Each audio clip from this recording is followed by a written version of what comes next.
네, 우리 찬송가 528장입니다. 528장 찬양하겠습니다.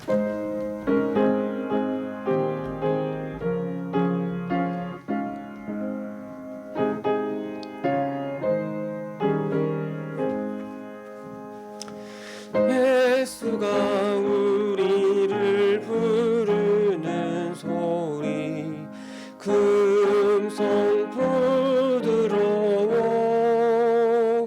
문 앞에 나와서 사면을 보며 우리를 기다리네. 오라 오라 방황치 말고 오라 죄 있는 자들아 이리로 오라 주 예수 앞에 오라 간절히 오라고 부르실 때에 우리는 지체하려 주님의 은혜를 외하니 받고 못 들은 채 하려나. 오라 오라 방황치 말고 오라 죄 있는 자들아 이리로 오라 주 예수 앞에 오라. 세월이 살같이 빠르게 지나 쾌락이 끝이 나고 사망의 그늘이 너와 내 앞에 돌리며 가리우네. 오라 오라 방황치 말고 오라 죄 있는 자들아 이리로 오라 주 예수 앞에 오라. 우리를 위하여 예비해 두신 영원한 집이 있어 죄 많은 세상을 떠나게 될 때 영접해 주시겠네. 오라 오라 방황치 말고 오라 죄 있는 자들아 이리로 오라 주 예수 앞에 오라. 아멘. 시간에 함께 기도하실 때는 우리 윤필순 집사님 수요예배 때도 담임 목사님께서 기도 제목을 놓으셨는데 이제 폐암 2기로 판정이 됐습니다. 그래서 이 수원에 있는 성 빈센트 병원에서 오늘 오전에 이따 아침에 이제 수술을 받게 됩니다. 하나님께서 수술을 잘 감당해낼 수 있도록 여러분 기도해 주시고 우리 힘을 달라고 하나님께서 우리 집사님에게 힘 주셔서 잘 감당하고 그래서 건강한 모습으로 깨끗하게 회복이 되게 해달라고. 또 연로하신 우리 집사님이라서 이 체력적으로도 잘 이겨내야 되는데 하나님께서 힘 주시고 수술과 또 그 이후의 회복의 과정 속에서 아주 건강하게 잘 이겨낼 수 있게 해달라고 하나님의 은혜를 경험할 수 있는 시간 되게 해달라고 우리 시간에 우리 윤필순 집사님 기억하면서 함께 기도하겠습니다. 하나님 아버지 주의 사랑하는 요정 또 폐암 말기로 판정받고 이제 수술을 앞두고 있습니다. 하나님 이 모든 과정 속에 하나님이 함께 하시고 그의 길을 열어주시고 인도해 주신 줄을 믿습니다. 오늘 오전에 수술을 받습니다. 집도하는 선생님에게 손을 주께서 붙잡아 주셔서 실수하지 않고 잘 감당하게 하시고, 우리 집사님도 이 어려운 수술 잘 이겨내고 또 이후에 회복의 과정 속에서도 하나님을 의지하여 잘 감당할 수 있는 주의 사랑하는 딸이 되게 하여 주옵소서. 그 수술의 모든 과정 속에 하나님께서 함께해 주셔서 평강으로 붙잡아 주시고, 그 마음속에 불안과 두려운 마음이 아니라 기대하는 마음, 소망하는 마음으로 나아갈 수 있는 주의 여정이 되게 하여 주옵소서. 주의 손 굳게 붙잡고 나아가기를 원합니다. 아니, 주님의 품 안에 거하며 나아가기를 원하오니 하나님 임재하여 주시고 붙잡아 주셔서 그 모든 연약함 다 떠나가게 하시고 담대함과 확신과 평강과 확신을 가지고 나아갈 수 있는 주의 여정이 되게 하여 주옵소서. 영광 받아 주옵소서. 아멘. 주님, 하나님 아버지, 우리 윤필순 집사님 폐암 2기입니다. 오늘 오전에 수술을 받게 되는데 그 모든 수술의 과정 그리고 이후의 회복의 과정 속에 함께 하셔서 잘 이겨내게 하시고, 이를 통해서 더 하나님께 영광이 되고 하나님의 살아계심을 증거할 수 있는 주의 사랑하는 딸이 되게 하여 주옵소서. 집도하는 선생님에게 은혜 주시고 능력 주셔서 잘 감당하게 하시고, 우리 집사님도 이 수술에 큰 어려움이 있겠지만 하나님을 의지하면서 주의 손 굳게 붙잡으면서 잘 이겨내게 하여 주시고 하나님의 평강과 하나님의 임재를 경험할 수 있는 은혜의 시간들이 되게 하여 주옵소서. 주님이 굳게 붙잡고 가장 선한 길로 인도하여 주신 줄 믿습니다. 우리 주 예수 그리스도의 이름으로 기도합니다. 아멘. 네, 말씀 보겠습니다. 말라기 2장 17절에서 3장 2절 말씀 보겠습니다. 말라기 2장 17절에서 3장 2절 말씀, 우리 함께 말씀 보겠습니다.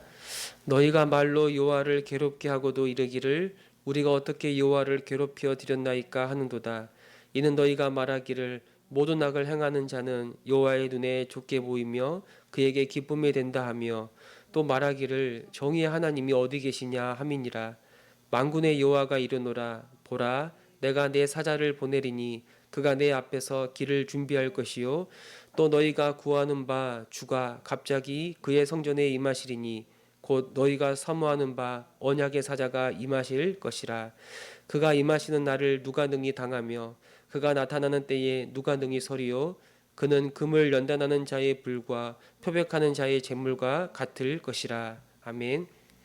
이 하나님을 향한 이 거룩, 하나님을 향한 그 거룩한 지식을 잃어버린 이스라엘 사람들은 결국 그 부패한 마음으로부터 온갖 악이 흘러나온다라고 말씀을 드렸어요.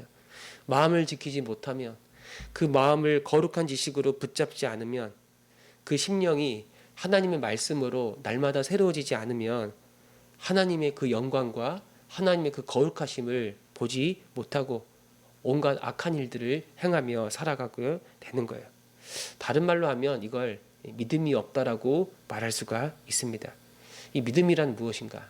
믿음은 다르게 이야기하면 우리 마음속에 일어나는 어떤 영적인 혁명이라고도 말할 수가 있습니다. 우리 마음이 새로워지면 모든 게 새롭게 보이기 시작하는 거예요. 이 세상을 새로운 눈으로 보는 겁니다. 무엇보다 우리의 마음이 새로워지면 하나님을 보게 돼요.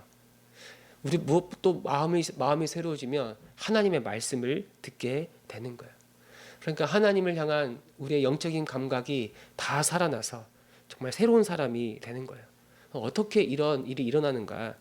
바로 거룩한 지식, 하나님의 말씀이 우리 가운데 역사할 때. 그러니까 주의 말씀을 가까이 하지 않으면, 하나님의 말씀을 듣지 않으면 우리 믿음은 일어나지 않고 우리의 마음은 새로워질 수가 없으며 결국에 이 부패된 심령을 가지고 이 세상을 살아갈 수밖에 없고, 그 부패한 마음으로부터 온갖 악들이, 온갖 거짓들이 흘러나오게 된다고 말하는 겁니다. 이스라엘 백성이 타락했는데 어느 정도까지 타락했는가? 17절에 보니까 이웃에게 거짓을 행하는 것뿐만 아니라 이제는 하나님을 조롱하고 하나님을 괴롭게 하는 데까지 이르고 있는 것을 알 수가 있어요. 17절에 이스라엘 사람들이 이렇게 이야기합니다. 악을 행하는 게 하나님께 기쁨이 되고, 그리고 공의의 하나님, 이 정의의 하나님은 계시지 않는다라고 말하는 거예요. 그러니까 이스라엘 백성들이 바라보고 있는 하나님은 어떤 하나님인가? 정의의 하나님, 공의로운 하나님이 아니고 오히려 사람들이 죄 짓는 걸 기뻐하시고, 그리고 죄 짓는 사람들을 그냥 내버려 두시고, 공의와 정의에 대해서는, 공의로움과 정의에 대해서는 전혀 관심이 없는 분으로 하나님을 지금 믿고 바라보고 있는 거예요. 어떻게 하나님의 백성들이 하나님을 정의의 하나님이 아니라고 생각할 수 있는가? 여러 가지 이 배경을 생각해 보면, 악인이 번성하고 죄인이 형통하게 살아가는 것을 보면 여러분 누구나 하나님의 정의를 의심할 수가 있어요. 하나님을 믿지 않은 악인들이 아주 큰 권세를 가지고, 그래서 의인들을, 하나님의 백성들을 억압하고 빼앗고 조롱하는 일들을 보게 된다면, 또 반대로 의인들이 하나님을 위하여 신실하게 살아가는 하나님의 사람들이 이 세상 사람들에게 조롱당하고 큰 어려움을 겪게 되면, 사람들은 어떻게 생각하냐면 하나님이 계시지 않거나, 아니면 하나님이 계시더라도 그분은 공의롭고 정의로운 분이 아니라고 생각하는 거예요. 여러분 오늘날도 마찬가지입니다. 이 세속주의 철학, 이 세속주의 철학과 이 세속주의 사상을 가르치는 그런 사람들은 오늘날 일어나는 크고 작은 악한 일들을 생각할 때 신이라는 존재, 하나님은 존재할 수 없다라고 그들은 생각해요. 하나님이 존재한다면 어떻게 이런 악을 그냥 내버려 두는가?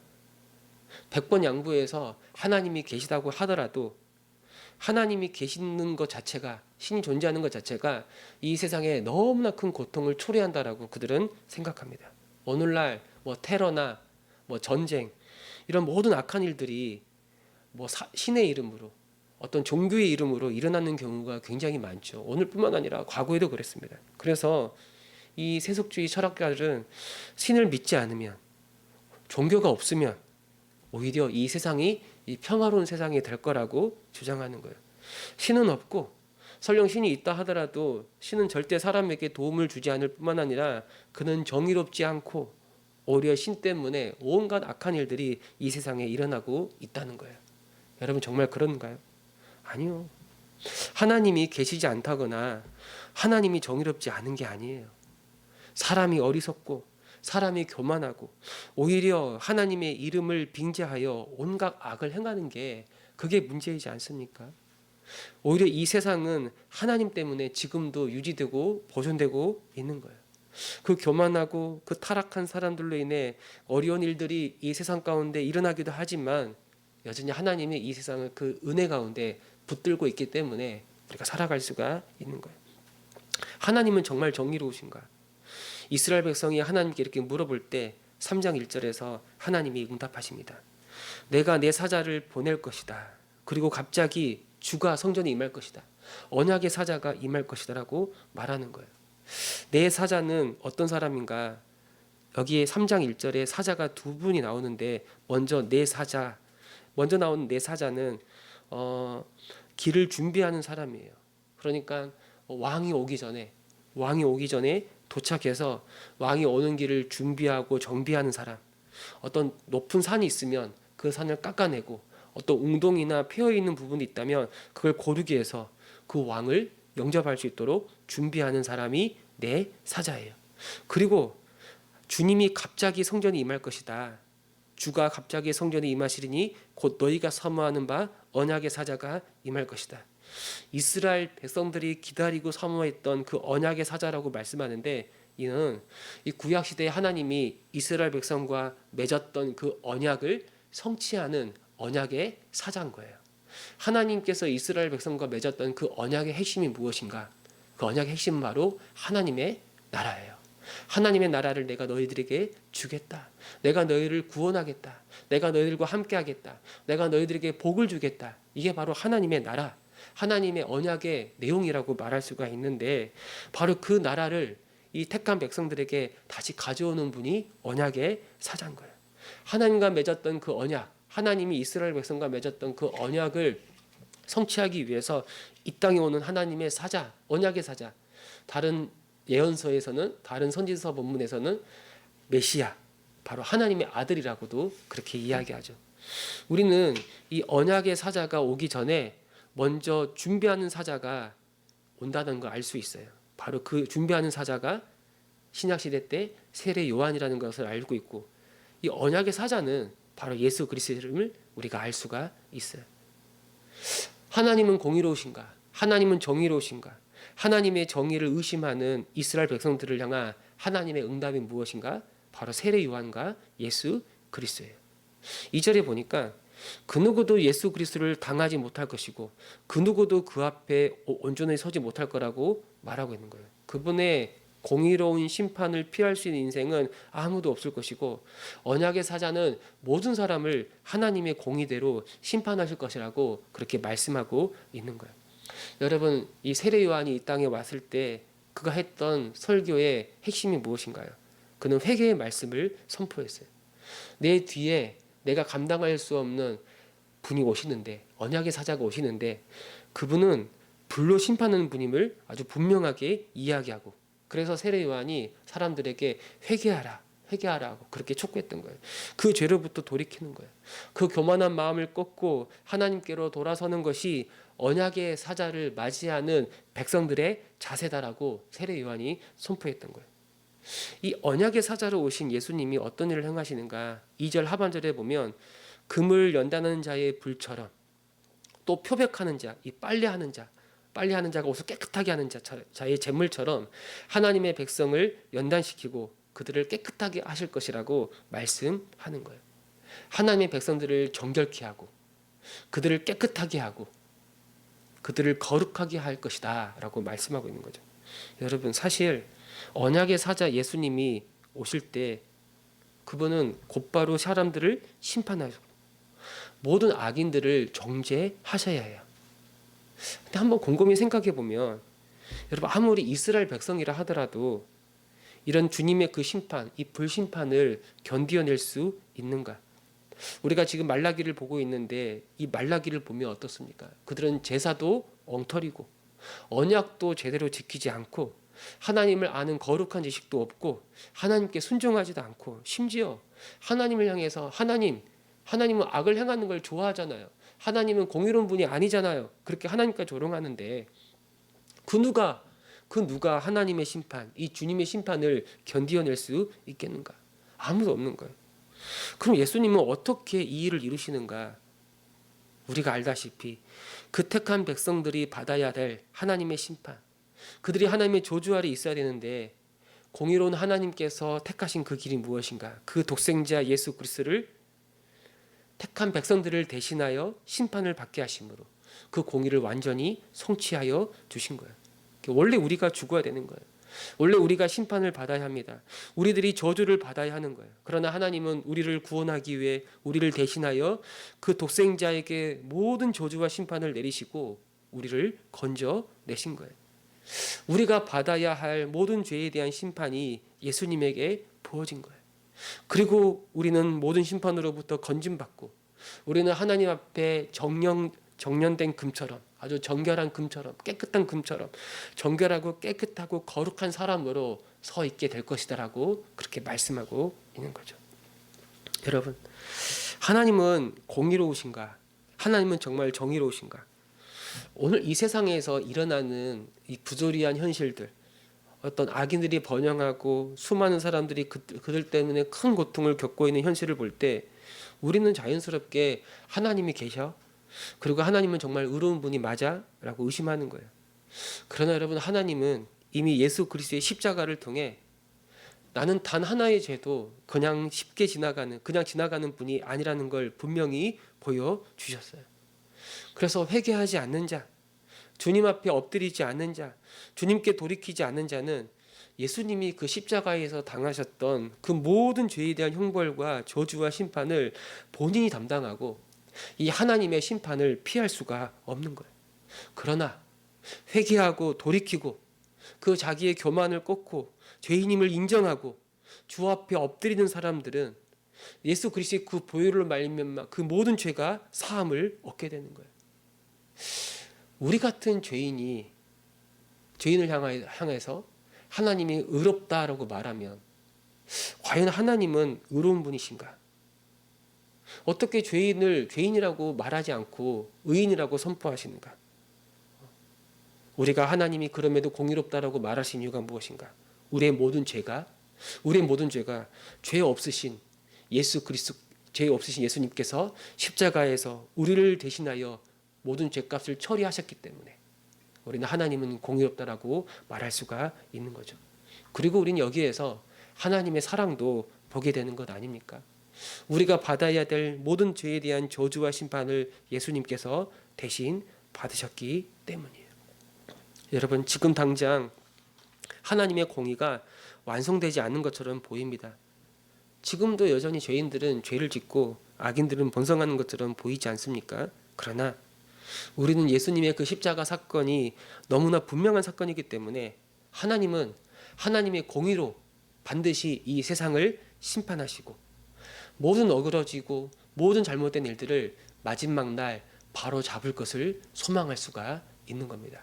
이 모든 것이 바로 언약의 사자로 이 땅에 오신 예수 그리스도, 그분의 십자가 사건을 통해서 알게 된 하나님의 말씀이라고 우리는 보게 되는 겁니다. 하나님, 이 말씀을 다시 기억하고 그 은혜를 기억하게 하시고 이를 알지 못하는 사람들에게도 지혜롭게 증거하며 나아가는 하나님의 자녀가 되게 하여 주옵소서.